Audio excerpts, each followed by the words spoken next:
Welcome back. We're so glad you came in today, and we're continuing our segment on depression. So, in previous videos, we gave a brief outline of some things to watch for in order to tell if you're depressed, and we talked about things you can do to combat depression. So today we're going to continue in the same vein, and we're going to get a little bit deeper into signs and symptoms as well as things you can do to strengthen your mental health. And then we'll end, stay tuned to the end because we'll be providing some very valuable information and phone numbers in case you're in crisis. So as you may know, I'm Amina Hines, and I am a person with lived experience. I have been in the mental health field for over 15 years, and I had a mental health issue for over 20 years. And I have been able to manage and even successfully overcome it. Let me just briefly introduce you to my co-host.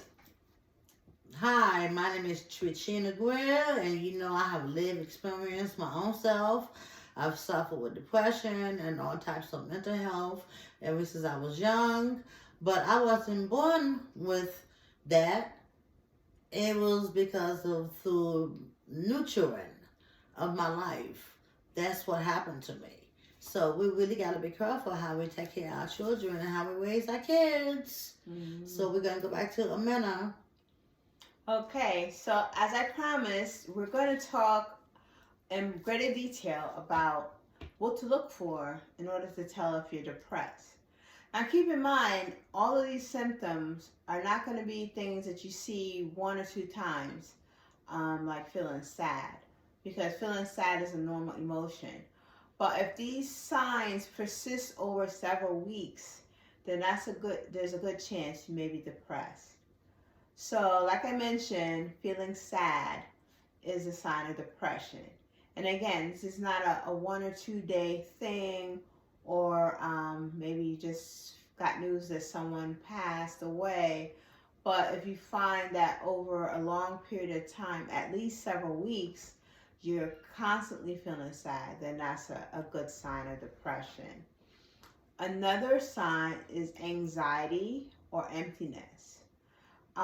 Typically, anxiety and depression go hand in hand. And we'll have a video devoted totally to anxiety where you can learn how to manage that as well. But feelings of emptiness over a long period of time, like something is missing from your life and you didn't feel like that before. Another thing to watch for are endless feelings of grief.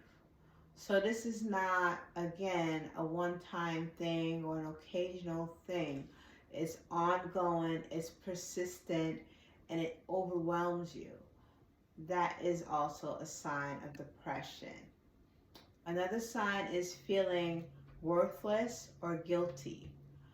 And it doesn't necessarily mean that, maybe you did something wrong and you felt bad about it for a day or two. Again, these are always persistent, ongoing feelings. Another one is feeling helpless or hopeless.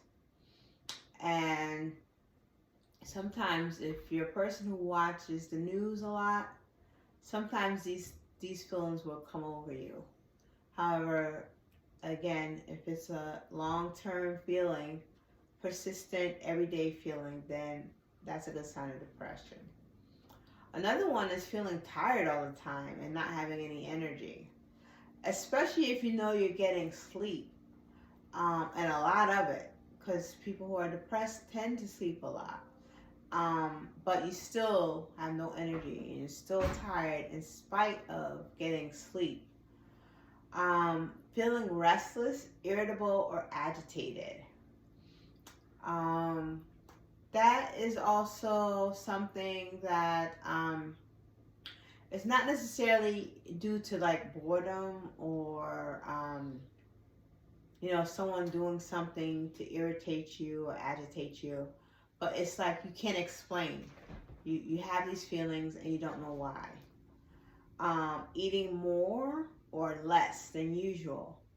So again, this is going to depend on the individual. And the thing to note is that it's something out of your normal routine.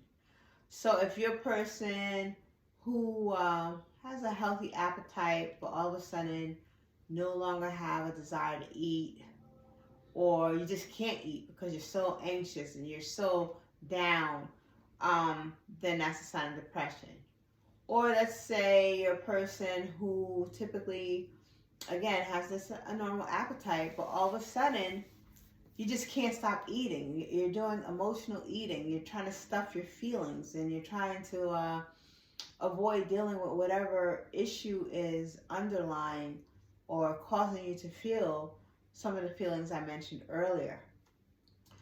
This one is very common, and it's one that we mentioned previously. Not enjoying activities anymore.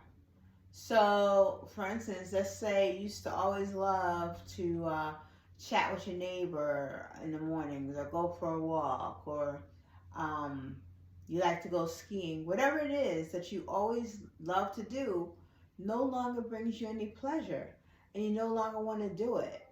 That's a good sign. Another one is feeling sick all the time.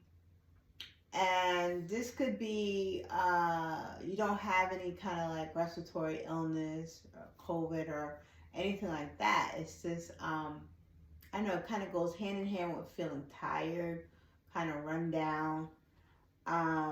Another one is using alcohol or drugs to feel better. Again, this works hand in hand with some of the other feelings that we mentioned. So maybe you may be feeling sadness or anxiety, or even worthless and empty, and you're using the drugs and alcohol to fill this void. Difficulty concentrating and making decisions. So if you notice that you just can't seem to focus anymore, or you're struggling to make very basic decisions, that's a good sign you may be depressed. This next one is very big. Not bathing or changing clothes.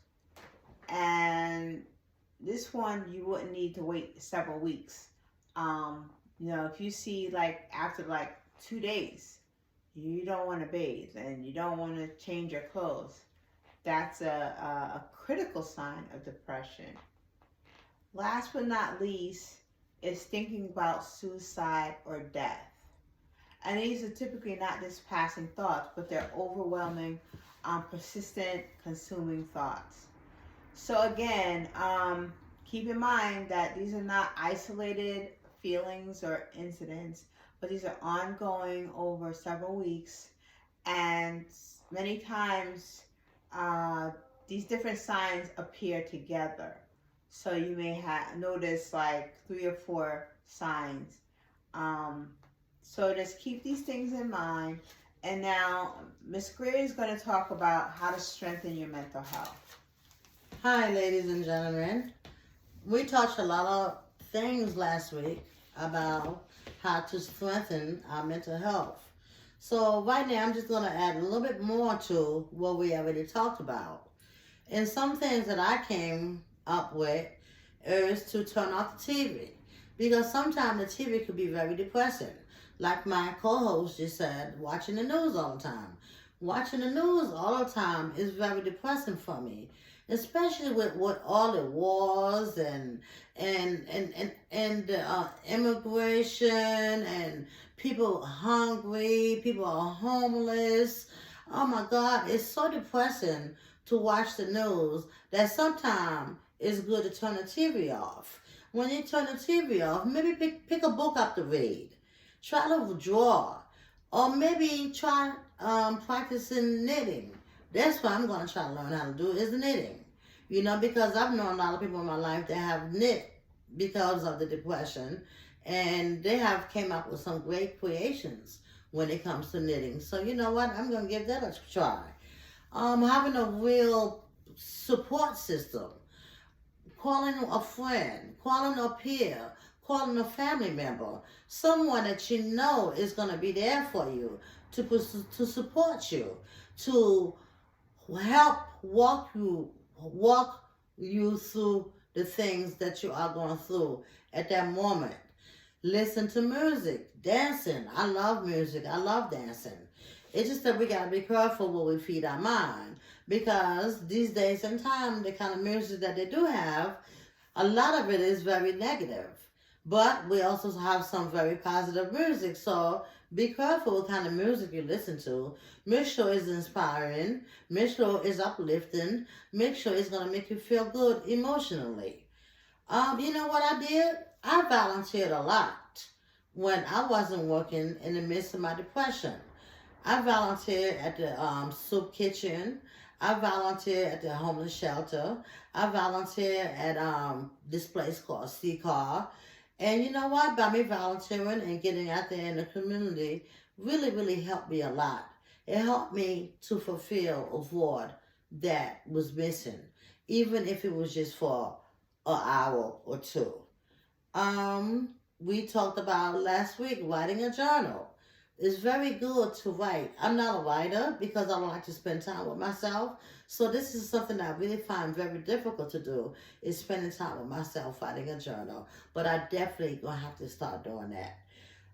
Birds.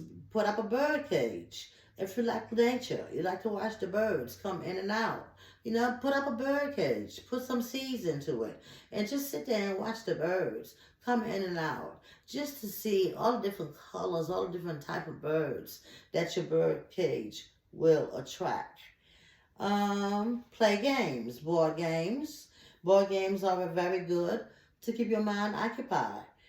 Make sure you see your doctor regularly. It is very important for us to see our regular doctor. And it's very, very important to also see a therapist. A therapist are here to help us through navigate things in our lives. Not all therapists are perfect, but you know, we do have some good people out there that are willing to help and listen, and because they have live experiences and they have similar experiences that have helped them navigate through their lives, and maybe they could give us some pointers. Okay, so there's nothing wrong with going to see a therapist. Make sure you take your medication. If you want to have blood pressure medication, diabetic, whatever kind of medication you're under, make sure you take your medication. I myself try to go the natural way. You have a lot of natural remedies that you could put in place of medication. So, you know what? Try different remedies. I have high blood pressure. What I do is I do beets. I do grapefruits. The grapefruit itself, I cut it open, I eat it, and that lowers my blood pressure. I use garlic. So it's different kind of natural stuff that you could use to help your physical and mental health. Make sure you smile a lot. Try to smile. I know it's really, really hard to smile because it's very hard for me to smile. But I have to practice how to smile. I have to practice how to laugh. And make a list of the things that you are thankful for, because you might be surprised some of the things that we do have in our lives that we should be thankful for that other people don't have. I just want to make one extra point. Ms. Square mentioned to call a friend. Make sure the friend that you're calling is, first of all, someone that you can really trust. They're, as she mentioned, supportive, but also, this is key, that they're positive. You don't need someone that's gonna further confirm any negative feelings that you may have. You definitely need someone who's going to encourage you and also listen to you without judgment. So, now what I like to tell you is that depression, a lot of people think that depression is part of aging. No, it's not. Little children suffer with depression. And I know because I have suffered with depression ever since I was 2, 3, 4, 5. So little children suffer with depression. So take that myth away that it is part of aging. If you see yourself or loved one in the descriptions above that we have mentioned to you, please make sure you contact a physician or mental health professional with treatment and support. We can feel better. We can recover. Life is good, but we have to fight for it because it is a thing as suffering with mental depression, just like it is with suffering with high blood pressure, with diabetic, with any other physical issues. Mental health is real. So make sure you take care of your mental health, everyone. And so now, we just want to give you some numbers. Like Katrina said, if you recognize yourself, and you want some support, there's a text number you can call for free support. That number is 741-7401. And if you're experiencing suicidal thoughts or you're consumed with thoughts of death, the National Suicide Hotline is 1-800-273-8255. Again, that's 1-800-273-8255. And if that number is too long for you to remember or put in your phone, just dial 988. 988 is another number for the National Suicide Hotline. And that concludes this segment for today. Our next video will be covering anxiety. And we will be talking about signs of anxiety and things you can do to manage this illness. Thank you again for tuning in. Have a great day. Bye, everyone. Have a great week. See you next week.